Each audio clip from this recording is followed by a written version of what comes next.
ونستغفره ونعوذ بالله من شرور أنفسنا ومن سيئات أعمالنا من يهده الله فلا مضل له ومن يضلل فلا هادي له أشهد أن لا إله إلا الله وحده لا شريك له وأشهد أن محمدا عبده ورسوله أعوذ بالله السميع العليم من الشيطان الرجيم من همزه ونفخه ونفثه بسم الله الرحمن الرحيم قل هو الله أحد الله الصمد لم يلد ولم يولد ولم يكن له كفوا أحد.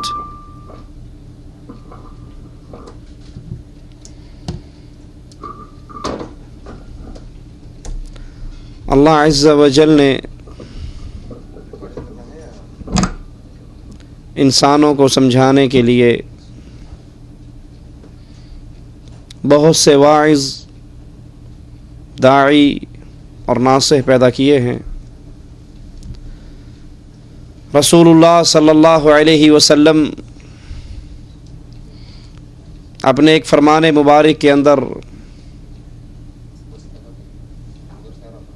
جس چیز کو سب سے بڑا واعظ قرار دیتے ہیں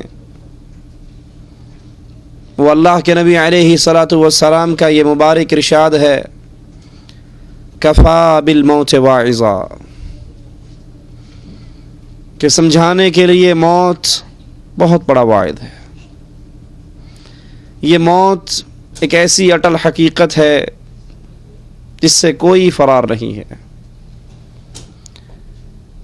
جس سے کوئی بچ نہیں سکتا، جس سے کوئی بھاگ نہیں سکتا۔ اس نے ہر کسی پر آنا ہے۔ کل من علیہا فان، اس دھرتی پہ جو آیا ہے وہ جانے کے لیے آیا ہے۔ ہمیشگی ہے تو ایک عرش والے رب کے لیے ہمیشگی ہے۔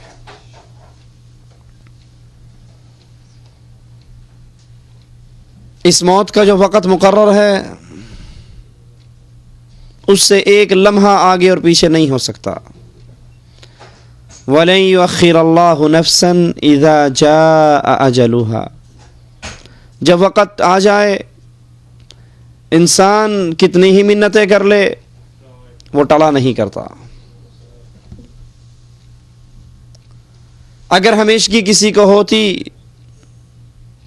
اس دھرتی کے اوپر تو امام اعظم قائد اعظم محمد الرسول اللہ صلی اللہ علیہ وسلم کی قبر کبھی مدینے میں نہ بنتی۔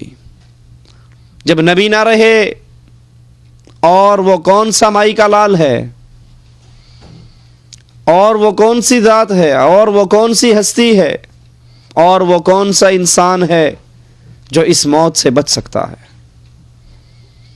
جس نے اس موت کو یاد رکھا اس کا اپنے رب سے تعلق نہیں ٹوٹا کرتا، وہ اپنے رب کو بھلایا نہیں کرتا، اور جو موت کو بھول جاتا ہے وہ اس دنیا کی زندگی کو ہمیشہ کی زندگی سمجھ بیٹھتا ہے۔ اسی لیے رسول اللہ صلی اللہ علیہ وسلم نے فرمایا تھا، لا تتمنوا الموت، کبھی اللہ سے، اللہ کے بندو موت کا سوال نہ کرنا، موت نہ مانگنا۔ ہم تنگ آ جاتے ہیں تو کہہ دیتے ہیں نا، اس زندگی سے مر جانا ہی بہتر ہے، مر جائیں گے تو جان چھوٹے گی، یہ بھی کوئی زندگی ہے؟ کبھی اللہ سے موت نہ مانگیے۔ کیوں؟ کیونکہ موت کے بعد کا جو جہان ہے وہ ہماری برداشت سے باہر ہے۔ رسول اللہ صلی اللہ علیہ وسلم فرماتے ہیں، لو انکم تعلمون ما اعلم، اس آخرت کے جہان کے حوالے سے اللہ نے جو علم مجھے دیا ہے، جو کچھ میں جانتا ہوں، اگر تم بھی جان لو تمہارے چہرے سے مسکراہٹ غائب ہو جائے۔ رسول اللہ صلی اللہ علیہ وسلم فرماتے ہیں، دل میں یہ گمان ہوا، یہ خواہش ہوئی، میں اللہ سے دعا کروں اللہ تمہیں قبر کے عذاب کی ایک جھلک دکھا دے، صرف ایک جھلک.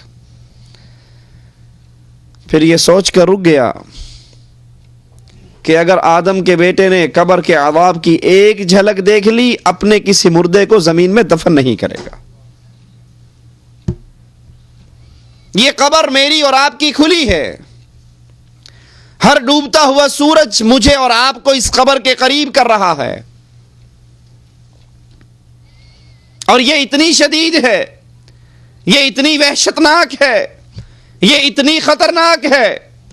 رسول اللہ صلی اللہ علیہ وسلم ایک جنازے کو لے کر چلے، قبر پہ بیٹھے، اتنا روئے اتنا روئے، آپ کی داڑھی مبارک آنسوؤں سے تر ہو گئی، اور کہا ہے میرے صحابہ لِمِثْلِ هَذَا فَأَعِدُّوا، اس قبر کے لیے کچھ تیاری کر لو، اس قبر کے لیے تیاری کر لو، جس قبر سے کوئی نہیں بچ سکتا، جس موت سے کوئی نہیں بھاگ سکتا. سوچئے ذرا، 30 سال 40 سال ہماری عمریں گزر گئی، ہم نے اس کے لیے کیا تیاری کی ہے، جس کے لیے رسول اللہ صلی اللہ علیہ وسلم ایک عجیب تصویر کھینچ رہے ہیں. اللہ کے نبی فرماتے ہیں جب انسان کی لاش، انسان کی میت قبر کی طرف چلتی ہے، چلنی ہے نا میری اور آپ کی لاشیں بھی قبر کی طرف. آج غیروں کی لاشوں کو کندھا دیتے ہو، کل کوئی تمہاری لاش کو کندھا دے گا. آج تم کسی کو غسل دیتے ہو، کل کوئی تمہیں غسل دے گا. آج کسی کے یتیم بچوں کے سر پہ ہاتھ رکھ کے اس کو چپ کراتے ہو، کل کوئی تمہارے یتیموں کو چپ کرائے گا. آج کسی کے جنازے کے ساتھ چل کر جاتے ہو، کل کوئی تمہارے جنازے کے ساتھ چل کر جائے گا. یہ زندگی ہمیشہ کی زندگی نہیں. کامیاب ہے وہ جس نے اس قبر کو یاد رکھا. یہ کمرہ جس کو آپ نے اور میں نے سجا رکھا ہے، جس میں لائٹنگ ہے، جس میں اے سی ہے، جس میں فریج ہے، جس میں قالین ہے، جس میں صوفہ سیٹ ہے، یہ میرا اور آپ کا نہیں ہے، یہ تو وارثوں کا ہے، یہ تو پچھلوں کا ہے. آپ کا اور میرا کمرہ تو یہ قبر ہے. اے اپنے کمرے کو سجانے والے، کیا تیری قبر میں روشنی ہو گئی؟ اپنے کمرے کو اے سی کی ٹھنڈی ہواؤں سے مزین کرنے والے، کیا قبر کے اندر ٹھنڈی ہوا کا انتظام ہو گیا؟ اللہ کے نبی فرماتے ہیں انسان کی میت قبر کی طرف چلتی ہے، 3 چیزیں اس کے پیچھے چلتی ہیں: مالہ، اہلہ وعملہ.